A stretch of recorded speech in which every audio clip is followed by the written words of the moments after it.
നമ്മുടെ Amazon seller ആപ്ലിക്കേഷനിൽ നമ്മൾ ആമസോണിൽ ഇട്ടിരിക്കുന്ന റേറ്റ് പ്രൊഡക്റ്റിൽ എങ്ങനെ കുറയ്ക്കാമെന്ന് ജസ്റ്റ് കാണിച്ചു തരാം. ഓക്കെ, അതിനു വേണ്ടി ഇൻവെൻട്രിയിൽ പോവുക, മാനേജ് ഇൻവെൻട്രി എടുക്കുക. ഓക്കെ, ഏതെങ്കിലും ഒരു പ്രൊഡക്റ്റ് എടുക്കുക. ഇപ്പോൾ കാണിക്കാൻ വേണ്ടി ഒരു പ്രൊഡക്റ്റ് ഞാൻ എടുക്കാം. ഇതെടുത്ത് കഴിയുമ്പോൾ ഇതിൽ നിങ്ങളുടെ ഫീസ് കാര്യങ്ങളൊക്കെ കാണിക്കും.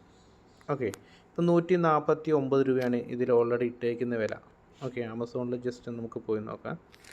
അതിൽ ഇട്ടേക്കുന്ന വില എന്ന് പറയുന്നത് 149 രൂപയാണ്. ഓക്കെ, താഴെ എടുത്തു കഴിഞ്ഞാൽ 149, 126 കാണിക്കുന്നത്. പക്ഷേ അത് നിങ്ങൾ നോക്കണ്ട, എൻ്റെ ഇത് ബിസിനസ് അക്കൗണ്ട് ആയതുകൊണ്ടാണ് GST ഇല്ലാത്ത റേറ്റ് കാണിക്കുന്നത്. എൻ്റെ തൊട്ട് താഴെ 149 എന്നായിരിക്കും കാണിക്കുക. ഓക്കെ, അപ്പോൾ നിങ്ങളെ അക്കൗണ്ടിൽ നിന്ന് എടുത്ത് നോക്കി കഴിഞ്ഞാൽ 149 ആയിരിക്കും കാണിക്കുന്നത്. ഓക്കെ, ജസ്റ്റ് ഒന്ന് ബാക്ക് അടിക്കുക. അപ്പോൾ നമ്മൾ ഇട്ടിരിക്കുന്ന വില 149. അപ്പോൾ ഈ 149 ഇട്ട് കഴിഞ്ഞ് എത്ര രൂപ നമുക്ക് കിട്ടുന്നുള്ള തൊട്ട് താഴെ തന്നെ നെറ്റ് പ്രൊസീഡ് എസ്റ്റിമേറ്റ് എന്നുള്ളത് ജസ്റ്റ് ഒന്ന് ക്ലിക്ക് ചെയ്ത് കഴിയുമ്പോൾ നമുക്കിവിടെ കാണാൻ പറ്റും. ഓക്കെ, 149 രൂപ നമ്മൾ ഇട്ട് കഴിഞ്ഞാൽ നമുക്ക് എത്ര രൂപ പ്രോഫിറ്റ് കിട്ടുന്നുള്ളത് ഇവിടെ നമുക്ക് അറിയാൻ പറ്റും. ഓക്കെ, 141 രൂപയാണ് കിട്ടുക ആമസോണിൻ്റെ ഫീസ് കഴിഞ്ഞിട്ട്. ഇതിൽ ആമസോണിൻ്റെ ഒരു ഷിപ്പിംഗ് ചാർജ് ഉണ്ട്. ഷിപ്പിംഗ് ചാർജും കൂടി നമ്മൾ കട്ട് ചെയ്യണം. ഓക്കെ, അപ്പോൾ ഷിപ്പിംഗ് ചാർജ് ഓൾറെഡി അതിൻ്റെ എത്രയാണ് റേറ്റ് വരുന്നതെന്നെല്ലാം നമ്മൾ കാണിച്ചു തന്നിട്ടുണ്ട്, അയച്ചു തന്നിട്ടുണ്ട്. അപ്പോൾ അതിൽ നോക്കിയിട്ട് നിങ്ങളുടെ പ്രൊഡക്റ്റിന് എത്ര രൂപയാണോ, എത്ര വെയിറ്റാണ് വരുന്നത് അതനുസരിച്ചുള്ള ഷിപ്പിംഗ് ചാർജ് ഇവിടെ ആഡ് ചെയ്യുക. ഓക്കെ, ഇപ്പോൾ 500 ഗ്രാമിൻ്റെ താഴെ വരുന്ന പ്രൊഡക്റ്റ് ആണെങ്കിൽ ഒരു 77 രൂപ ആഡ് ചെയ്യുക. ഓക്കെ, 77 രൂപ ഷിപ്പിംഗ് ചാർജ് ആഡ് ചെയ്തോടെ. ഓക്കെ, ഇത് ജസ്റ്റ് നമുക്ക് കാൽക്കുലേഷൻ മനസ്സിലാക്കാൻ വേണ്ടി മാത്രമാണ് കേട്ടോ. ഇതൊരു കാൽക്കുലേറ്ററാണ്, ഇവിടെയല്ല റേറ്റ് ചേഞ്ച് ചെയ്യേണ്ടത്.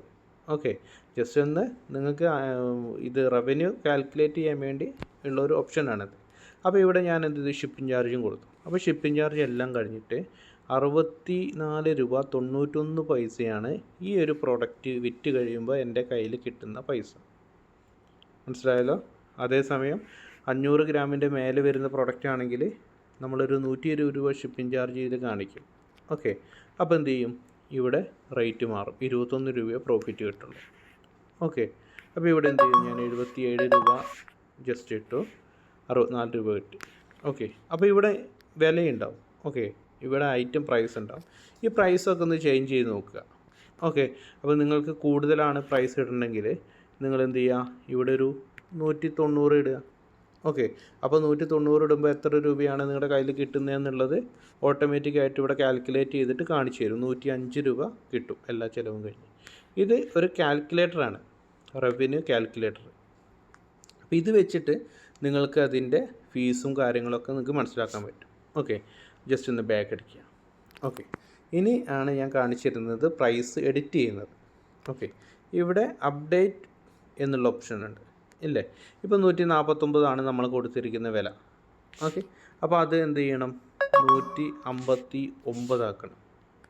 ഓക്കെ, എന്നിട്ട് ഇവിടെ ജസ്റ്റ് എന്ത് അപ്ഡേറ്റ് കൊടുക്കുക.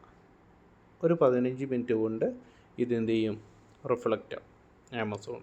വളരെ സിമ്പിളായിട്ടുള്ള കാര്യമാണ്. അപ്പോൾ നമ്മൾ ഇന്നത്തെ വീഡിയോയിൽ കണ്ടത് പ്രൈസ് എങ്ങനെ എഡിറ്റ് ചെയ്യാം, അതേപോലെ റവന്യൂ കാൽക്കുലേറ്റർ, അതായത് നമ്മുടെ റവന്യൂ എങ്ങനെ കാൽക്കുലേറ്റ് ചെയ്യാം എന്നുള്ളതാണ് ഇവിടെ കണ്ടത്. ഓക്കെ, താഴേക്ക് നോക്കിക്കഴിഞ്ഞാൽ ഒരുപാട് ഓപ്ഷൻ ഉണ്ട്, പക്ഷെ അതൊന്നും ഞാനിപ്പോൾ പറയുന്നില്ല. പ്രൈസ് എഡിറ്റ് ചെയ്യാനുള്ള സിമ്പിളായിട്ടുള്ള വഴിയാണിത്. പിന്നെ ഇൻവെൻട്രി. ഓക്കെ, ഇൻവെൻട്രി എഡിറ്റ് ചെയ്യുന്നത് ഇവിടെ ജസ്റ്റ് ക്ലിക്ക് ചെയ്യുക. ഇവിടെ ഇപ്പോൾ 5 ക്വാണ്ടിറ്റി ഉള്ളൂ, അത് നിങ്ങൾക്ക് കൂട്ടണമെങ്കിൽ ഇവിടെ എന്ത് ചെയ്യുക, കൂട്ടി കൊടുക്കുക. ഓക്കെ, ഇവിടെ നമുക്ക് കൂട്ടി കൊടുക്കാൻ പറ്റും.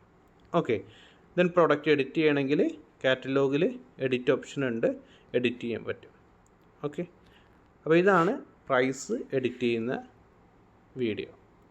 ഓക്കെ, പിന്നെ മേലെ കൊടുത്തിരിക്കുന്ന GSTയിൽ റേറ്റ് ചേഞ്ച് ആയിട്ടുണ്ട്. അപ്പോൾ നിങ്ങൾ ശ്രദ്ധിക്കുക, നിങ്ങളിപ്പോൾ ചിലപ്പോൾ 12% ആയിരിക്കും GST അടയ്ക്കുന്നത്. അതിൽ സ്ലാബ് മാറിയിട്ടുണ്ട്, ഏതൊക്കെയോ ഒരു വ്യത്യാസങ്ങൾ വന്നിട്ടുണ്ട്. അപ്പോൾ അതൊക്കെ നോക്കിയിട്ട് റേറ്റ് എന്ത് ചെയ്യുക, ചേഞ്ച് ചെയ്യുക കേട്ടോ.